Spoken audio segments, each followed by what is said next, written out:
के बाद एक बार फिर आपका स्वागत है कहानी कुर्सी की में। और आज हरियाणा बिग ब्रेकिंग स्पॉट बन गया है। हरियाणा से खबर आ रही है कि 2 डिप्टी सीएम के फॉर्मूले पर मंथन किया जा रहा है। हरियाणा में 2 उप मुख्यमंत्री हो सकते हैं और रणजीत सिंह चौटाला को डिप्टी सीएम बनाया जा सकता है। दूसरा डिप्टी सीएम ओबीसी या ब्राह्मण समाज से संभव है, यानी कि मुख्यमंत्री के साथ 2 डिप्टी सीएम 5 मंत्री आज शपथ ले सकते हैं। पुनीत हमारे साथ जुड़े हुए हैं। पुनीत, क्या जानकारी? देखिए, अभी फिलहाल विज जो है अनिल विज गृह मंत्री हरियाणा के थे, वो आप देख सकते हैं सामने। हालांकि वो कुछ भी बोलने से बच रहे हैं। वो अभी मंत्री जो अंदर बैठक चल रही थी विधायक दल की, वहां से बाहर आए हैं। हालांकि वो कुछ भी बोलने के लिए मना कर रहे हैं। और जिस तरह से ये सामने आया है कि 2 डिप्टी सीएम जो है उस फॉर्मूले पर विचार जो है वो चल रहा है। एक जो डिप्टी सीएम जो है वो रणजीत चौटाला, जो कि अभी पावर मिनिस्टर, उनके नाम की चर्चा हो रही है। और दूसरे कोई जो बीजेपी के विधायक है उनके नाम पर फैसला जो है हो सकता है। तो इस तरह की चर्चा भी जो है इस वक्त की जा रही है। और ये आप सामने में अगर आपको तस्वीर दिखाऊं तो ये अनिल विज जो कि अभी विधायक दल की बैठक से बाहर निकले हैं और लगातार उनको पूछने की कोशिश यहाँ पर जरूर की जा रही है कि काम करें, आप उन्हें अप्रोच करें, बात करने की कोशिश करें, अब वो क्या कहते हैं। क्योंकि वाकई में देखिए, राज्य तो छोटा है, उसमें 2 डिप्टी सीएम दे रहे हैं, लेकिन ये बीजेपी के लिए कोई नई बात है नहीं। कई सारे राज्यों में उन्होंने ये फॉर्मूला बनाया है 2 डिप्टी सीएम का।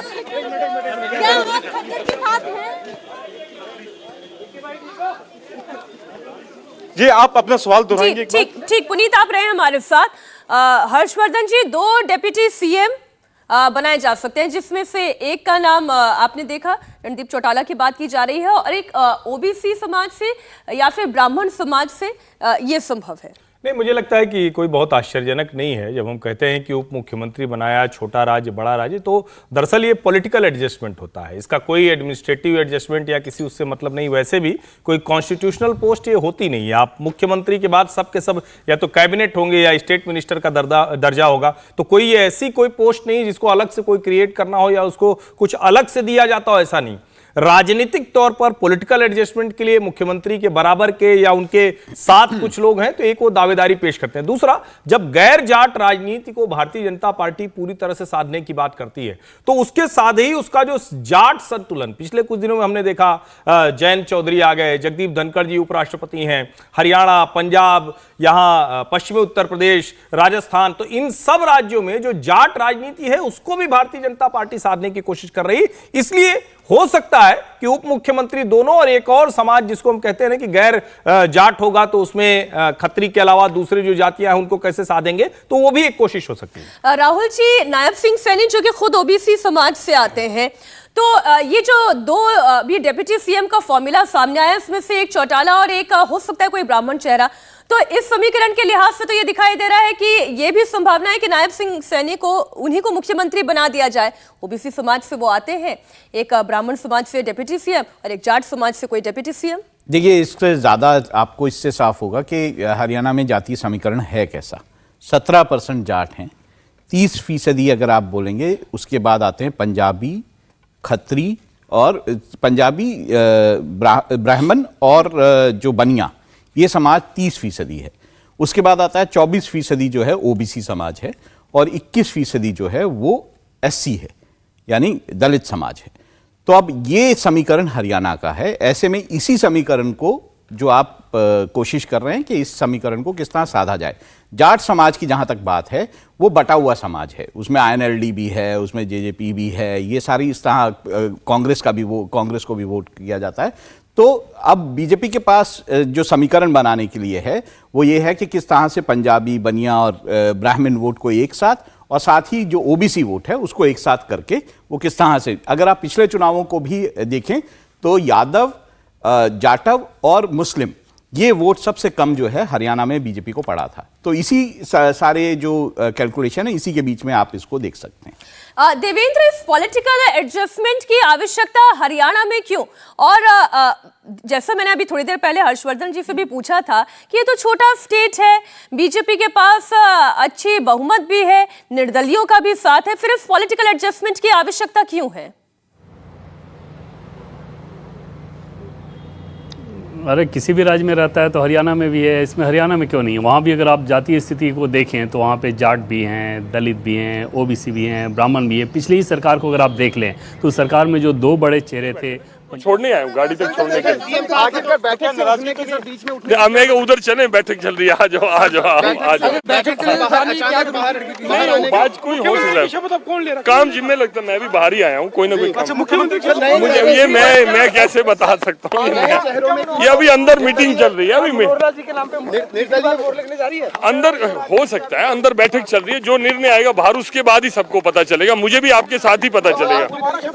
क्यों ये अगर पार्टी का निर्णय उनके नाम का होगा तो वो लेंगे, उसमें क्या है? वो तो सर क्या विद साहब नाराज हैं क्या? नहीं नाराज मैं साथ ही आया हूँ, मैं छोड़ने के लिए, कोई नाराज तो आपके नाम की चर्चा भी सर नहीं मैं वो आपने चाहा, मुख्यमंत्री बदले जाएंगे ऐसा कुछ आपने चला रखी है, मुझे कुछ तो ये संजय भाटिया को हम सुन रहे थे। देवेंद्र, ये बीजेपी की स्टाइल ऑफ फंक्शनिंग बताता है, जो ये कह रहे हैं कि मीडिया को कि आपको भी पता चलेगा उसी वक्त मुझे भी पता चलेगा।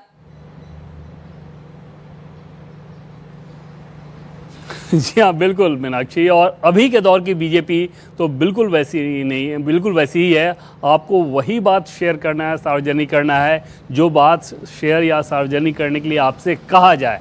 अन्यथा आप किसी भी नेता, जैसे पहले क्या होता था कि चुनाव समिति की जब बैठक चल रही होती थी मीनाक्षी, तो बैठक चलने के दरमियान भी किस किस नाम पे मुहर लगे वो जानकारी बाहर जर्नलिस्ट को, हम लोगों को मिलते रहती थी।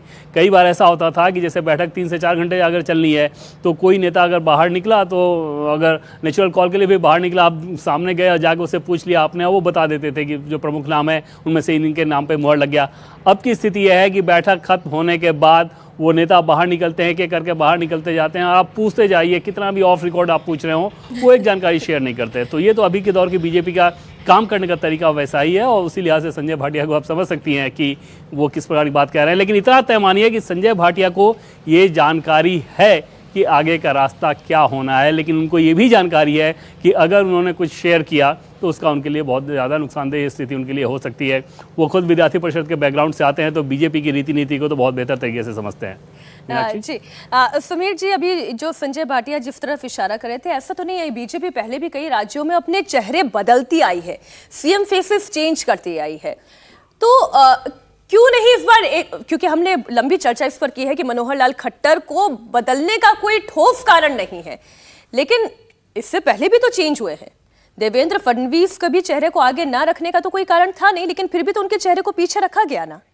बिल्कुल निश्चित रूप से भारतीय जनता पार्टी 2014 के बाद से, जब से प्रधानमंत्री नरेंद्र मोदी और अमित शाह ने पार्टी की एक प्रकार से कमान संभाली है, इससे सरप्राइजिंग डिसीजन होते रहे। आप देखेंगे कि गुजरात के अंदर पूरा मंत्रिमंडल बदल दिया, रातों रात नए मुख्यमंत्री बना दिए गए थे।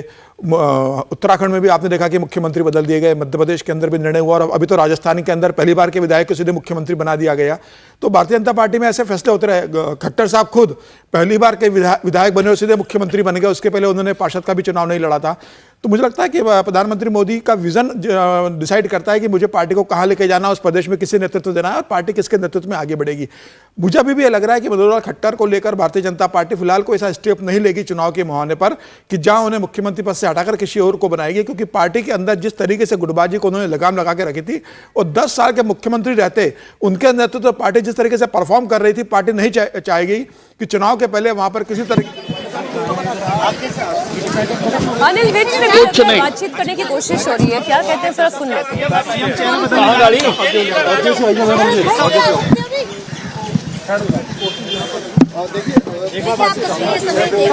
चेहरा बदलेगा।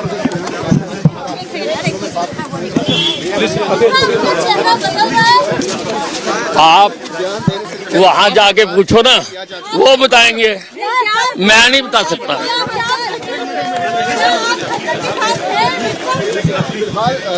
आप देखिए एक सवाल ले लीजिए, क्या इस चर्चा चल रही है कि चेहरा बदल सकता है? बैठक से बाहर आ सकते हैं और प्रयास ये लगाए जा रहे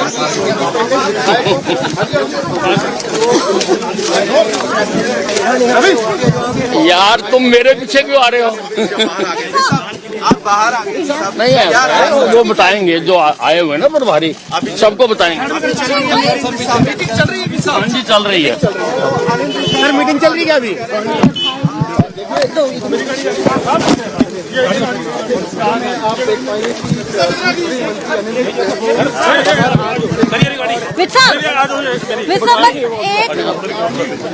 नहीं वो बताइए सीएम तो कहाँ सीएम तो सीएम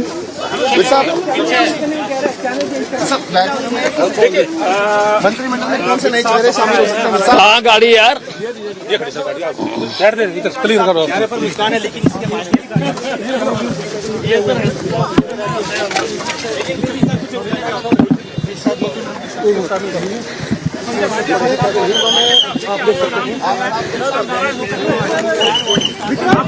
हम ऊपर इकट्ठे बैठे थे। भाटिया साहब क्या हम क्या बात हुई थी? कोई उनको मैं छोड़ने ही आया हूँ गाड़ी से। कोई ऐसी कोई नाराजगी नहीं। संजय भाटिया कोई नाराजगी नहीं। ये एकदम से बाहर आ गए। एकदम से कोई नहीं हुआ। अनिल विज क्या बात हुई मीटिंग से? कोई मैं उनको छोड़ने ही आया हूँ। एकदम नहीं वो बातचीत कर इकट्ठे। पार्टिसिपेट नहीं करेंगे सर मीटिंग में? क्या नहीं करेंगे मीटिंग में? एक मिनट उनको आप जाने उनको जाने दीजिए। अनिल भाटिया साहब क्या फैसला एक बार उनको जाने दीजिए। उनको आप ऐसे जाने दो उनको वो जाना चाहते हैं उनको। हाँ मैं कोई बात नहीं। वापस से पार्टिसिपेट करके मीटिंग अभी चल रही है, क्या वो वापस से पार्टिसिपेट नहीं करेंगे? कुछ भाई मोबाइल पीछे करो। वो बातचीत करके है। बैठक चल रही है। बैठक में जो वो अपना व्यूज दे दिया उन्होंने। बैठक में पार्टी के साथ ही वो मनोहर लाल ही तीसरी बार मुख्यमंत्री। ये अभी पार्टी मीटिंग चल रही है जो डिसाइड होगा। अभी पर्यवेक्षक आए हुए हैं। वो बातचीत चल रही है। सभी विधायक अंदर बैठे हैं। अभी फिलहाल नहीं अभी अंदर मैं बैठक में नहीं हूँ। मैं विधायक नहीं हूँ। अंदर ही है सब। हाँ जी आप क्यों आए बाहर? वो बातचीत करके आए अपनी बात कह के आए। और वो आप मेरा कुछ नहीं है। आप नहीं चलाया हुआ मेरा कुछ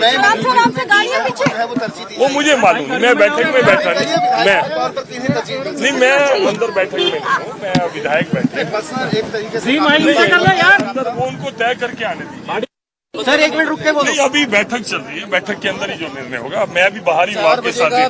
तो आज शपथ समारोह हाँ जी 4 बजे रहेगा। 4 बजे। हाँ जी नाराजगी के साथ तो नहीं निकले? नहीं मैं साथ आया हूँ। उनके नाराजगी तो मैं साथ ही आया हूँ। ऐसी कोई बात कब शपथ आज है 4 बजे का। कितने चेहरों का नाम? संजय जी आपका नाम भी नए चेहरे। मैं मीडिया से ही पता चला। मुझे मेरे से किसी ने बात नहीं की अभी तक। अनिल विज जो है वो बीच में छोड़ नहीं वो बातचीत करके गया और मैं उनको छोड़ने के लिए आया। मैं उनके साथ ही आया। तो वो क्यों बाहर गए? नहीं वो उन्होंने अपना विषय रख लिया। अपनी बातचीत करके। क्या वो भी अपने नाम की दावेदारी? नहीं ऐसा हमारा बीजेपी के अंदर कोई कार्यकर्ता नहीं कहता कि मेरा ये तो सभी विधायक दल डिसाइड करेगा और पार्टी डिसाइड। शाम तक क्या खट्टर सीएम बनेंगे? कोई और नाम? देखो ये नहीं पता। 4 बजे शपथ है। आपका नाम भी वो आपके माध्यम से ही पता चला है मुझे। कितने लोग नहीं शामिल होंगे सर? ये मैं बता नहीं सकता। अभी पता चला आपके सामने अभी आ ये मीडिया का काम है बार बार एक ही सवाल को बड़ी कोशिश की मीडिया बंधुओं ने पूछने की कि पहली बात तो ये कि क्या नाराज होकर निकल गए हैं अनिल विज? क्योंकि जब उनसे मीडिया पूछ रही थी तो उन्होंने एक भी सवाल का जवाब नहीं दिया। लेकिन जब सीएम के चेहरे को लेकर उनसे पूछा गया तो उन्होंने कहा कि हमसे क्यों पूछ रहे हैं, आप अंदर पर्यवेक्षकों से पूछे। और संजय भाटिया जो कि जिनका नाम भी इस वक्त चल रहा है चर्चा में कि वो हो सकता है कि नए मुख्यमंत्री बने, उन्होंने कहा कि अनिल विज नाराज होकर नहीं निकले हैं। लेकिन क्यों ऐसे अनिल विज की बॉडी लैंग्वेज नहीं दिखाई दे रही थी? राहुल जी ऐसा लग रहा है कि कुछ नाराज जो लोग से निकले अनिल विज साहब को जानते हैं वो ये जानते हैं कि वो थोड़े से उनका मिजाज जो है वो ऐसा ही है। वो थोड़ा बोलने वाले व्यक्तियों में से हैं। अपनी मन की बात बोल देते हैं वो। तो मुझे लगता है कि जो शैली आपको दिखाई दी वो शायद वही शैली थी कि वो जो अपनी बातें जो हैं बड़े मुखर तौर से बोलते हैं, मुखर होके बोलते हैं, तो वो वैसी ही शैली है। मुझे नहीं लगता कि ऐसा कुछ जो है वो कोई बीजेपी के निर्णय के खिलाफ या पार्टी के निर्णय के खिलाफ कोई उन्होंने रोष जाहिर किया होगा। जो पार्टी का निर्णय होगा मेरे ख्याल से वो उसी के साथ जाएंगे। हम इसमें चर्चा करेंगे सुनील जी, हर्षवर्धन जी। लेकिन पुनीत मुझे ये बताएं कि अब तो केवल 2 घंटे का वक्त बाकी है। 4 बजे कह भी रहे संजय भाटिया की शपथ ग्रहण होगा, 4 बजे का समय भी निर्धारित है। लेकिन हर्षवर्धन जी अभी तक नाम डिस्क्लोज नहीं किया गया है कि इतना इंतजार, इतना मंथन किस बात का किया जा रहा होगा? नहीं मुझे नहीं लगता कोई मंथन जैसी स्थिति है। और दो चेहरे जो दिख रहे हैं, अनिल विज और संजय भाटिया, उनसे आपको सारी कहानी बहुत आसानी से स्पष्ट तौर पर पता चल जाती है। अनिल विज हमेशा एक पोटेंशियल कैंडिडेट के तौर पर दिखते हैं, दावेदार दिखते हैं, हरियाणा की राजनीति में दबदबा रखते हैं, लेकिन बड़े ब्लंट हैं, बहुत बोलते हैं। तो इनकी कई ऐसी जो कहें कि वीडियो पिक्चर बीच बीच में वायरल हो जाती है, किसी अधिकारी को डांटते हुए, मुख्यमंत्री से इनका झगड़ा चलता रहता है। मतलब अपने हिसाब के एकदम नेता हैं, वो नेता मजबूत हैं लेकिन बहुत ब्लंट हैं। कई बार वो भारतीय जनता पार्टी में आज की तारीख में स्वीकार्य नहीं होता है। तो शायद एक वजह है, हो सकता है कि उनके मन की बात न हुई और बात हो गई तभी वो बैठक से बाहर निकल कर आए, क्योंकि बात अगर हुई ना होती तब तो शायद वो अंदर रहते। दूसरा, संजय भाटिया जिस तरह से बोल रहे हैं, हम सब लोग ये मानते हैं कि मनोहर लाल खट्टर को डिमोट करने जैसी स्थिति नहीं हो सकती है। नरेंद्र मोदी से उनके जिस तरह के रिश्ते हैं और जिस तरह से उन्होंने काम किया है, वो बार बार मैं कह रहा हूं कि वो कहीं से ये नहीं है कि उनको हटाया जाए। लेकिन जो चर्चा है, जो बार बार ये कहा जा रहा है कि एक रिप्लेसमेंट हो सकता है, कई बार होता है, आप जिसको कहते हैं कि राजनीति में फ्रेश एयर, जो भारतीय जनता पार्टी का सबसे बड़ा कमाल का मंत्र रहा है, हर राज्य में हमने देखा है कि वो ये करते हैं और सफल हो जाते हैं। तो उस पे अगर देखें तो संजय भाटिया की जो भाव भंगिमा है वो उस ओर कुछ इशारा जरूर करती है, और बाकी किसी को पता चलेगा ये तो तभी पता चलेगा बड़े जब वो हम्बल निकल कर साउंड बताएं। कर रहे थे, बहुत ही कंफर्टेबल साउंड कर रहे थे, बड़ा खुशमिजाज सा उनका चेहरा भी दिखाई दे रहा था। हम करेंगे इस पर आगे भी चर्चा। एक छोटे से ब्रेक के लिए हमें रुकना होगा। आप देखते रहिए कहानी कुर्सी की।